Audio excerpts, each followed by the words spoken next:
Kaivan. Et aujourd'hui on va vous préparer Une recette de mousse au chocolat vegan. Yes, allons-y. Pour la mousse au chocolat, de quoi est-ce qu'on a besoin?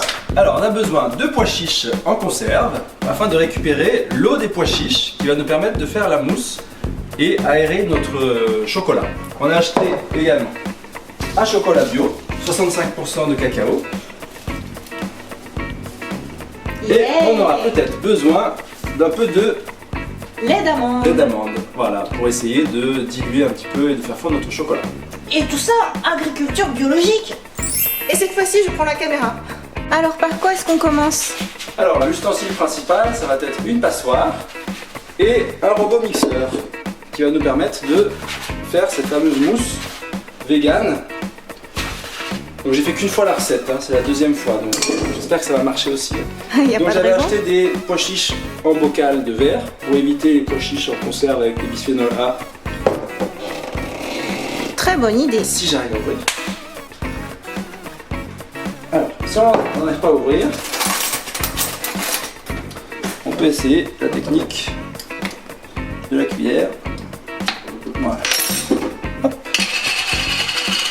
Pour faire le vide. Donc, l'intérêt, c'est de récupérer l'eau de cuisson des pois chiches qui vont servir d'ingrédient principal. Donc, les pois chiches s'égouttent gentiment. On va les laisser s'égoutter. On rajoute surtout pas d'eau. Donc, on a l'odeur du pois chiche. Hein. Oui, c'est vrai. Hein, ils sentent fort. Mais tu verras que dans la mousse au chocolat, on sent pas le goût du pois chiche. On sent le chocolat. Mais on n'a pas le goût de l'œuf qui des fois est gênant. Je sais que ma femme n'aimait pas trop le goût de l'œuf qu'on ressentait des fois dans la mousse au chocolat. Et du coup elle a dit que c'était pas mal la version vegan. Le beau jus de pois chiche. Voilà, ça ressemble pas à grand chose. C'est un petit peu visqueux. Je sais pas si vous arrivez à le voir au niveau de la... Voilà, c'est un peu plus visqueux que de l'eau quand même. Donc c'est cette viscosité à mon avis qui va permettre l'émulsion. Ça se rapproche du blanc d'œuf.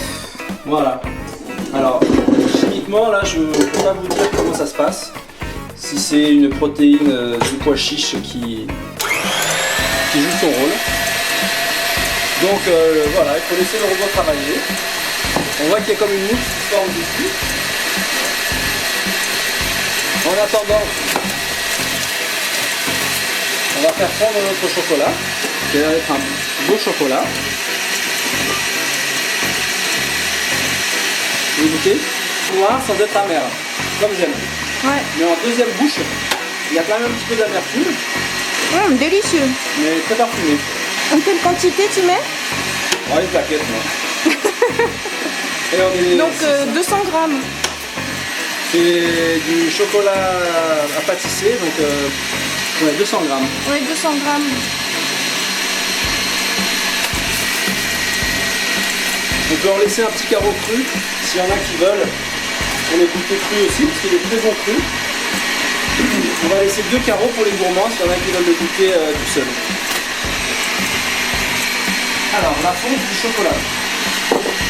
Il y a plusieurs écoles. Soit on le fait fondre tout seul, soit on peut mettre un petit peu de lait ou de crème avec. Donc là, on avait pris pour faire une recette vegan du lait d'amande.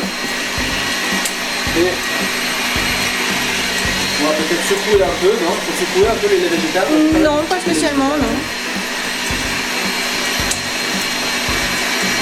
Un tout petit fond. Voilà.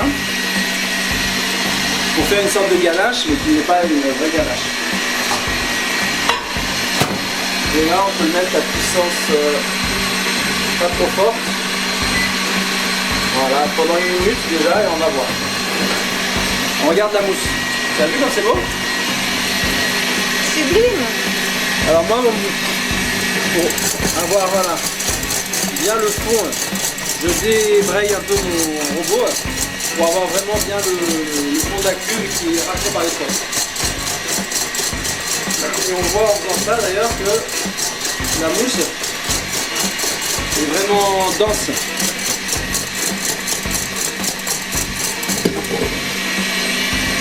Alors quelle est la densité optimale? Je pense que c'est comme les blancs d'œufs, il ne faut pas non plus que ça soit trop ferme, après on aura du mal à l'intégrer à la préparation au chocolat. Donc moi je pense que je vais l'arrêter là. Je sais pas ce que tu en penses, Alice. Oui, ça a l'air très bien. J'ai l'impression que c'est capable de former un Un bec de canard, tu sais, quand tu le relèves. Ouais.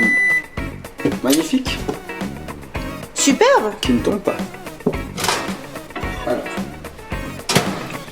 Donc là, avec une petite cuillère.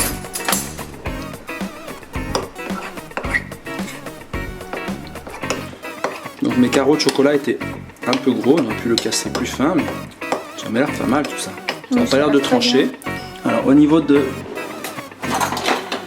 l'incorporation, donc faut pas non plus que le chocolat soit trop chaud. Normalement ça je le lèche. Je le lècherai une fois vidé.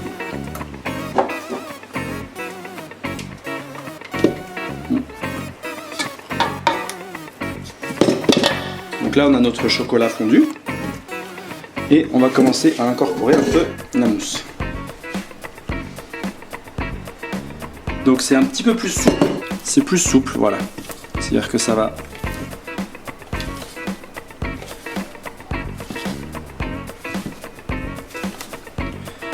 Quand on coupe, quand je fais mes îles flottantes et que j'ai des œufs à la neige que je casse, que je coupe, c'est vraiment strict, alors que là on voit que c'est plus souple, il y a une certaine souplesse.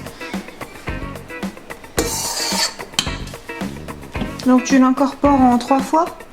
Ouais, au moins 3 fois.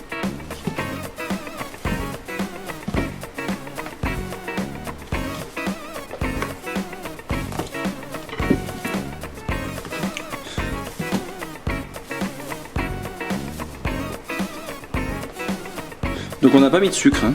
Oui.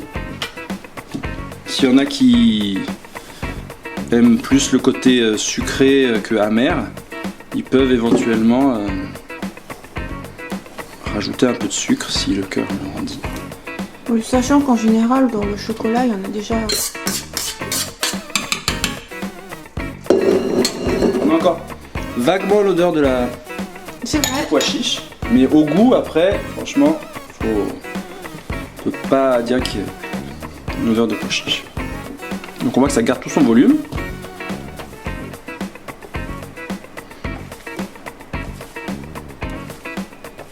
Donc pour ne pas casser la mousse, voilà, on incorpore délicatement.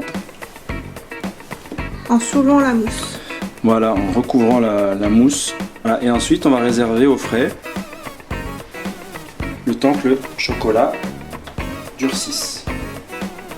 Combien de temps tu le laisses? Le plus longtemps possible. Minimum? Je pense qu'on reviendra dans 2 heures et on verra. Voilà, on a une consistance vraiment mousseuse. Ça brille bien. Allez hop, au frigo. Rendez-vous dans 2 heures. Ah, dans 2 heures. Alors, en plus là il n'y a pas d'œufs crus, donc pour les femmes enceintes qui ne peuvent pas manger d'œufs crus, c'est pas mal. On a bien le goût du chocolat. Alors ce chocolat, il a en fin de délicieux. bouche une petite note presque salée déjà, mais avant même déjà cru. Voilà. Un chocolat de caractère. On découvrira tout ça. Voilà, c'était un chocolat. D'ailleurs, l'amatrice de chocolat arrive. Tu nous dis qu'est-ce que tu penses de ton chocolat? Mais bon, hein, parfumé. Très bon. Bien intense. Donc c'est El Inti, un grand cru Criollo, fève sélectionnée par la coopérative de Pangoa, fabriqué de façon artisanale au Pérou. Vous l'avez Commerce acheté où? équitable. Ouais. Donc, c'est une mousse végane au chocolat péruvien, dont on vous dira des nouvelles.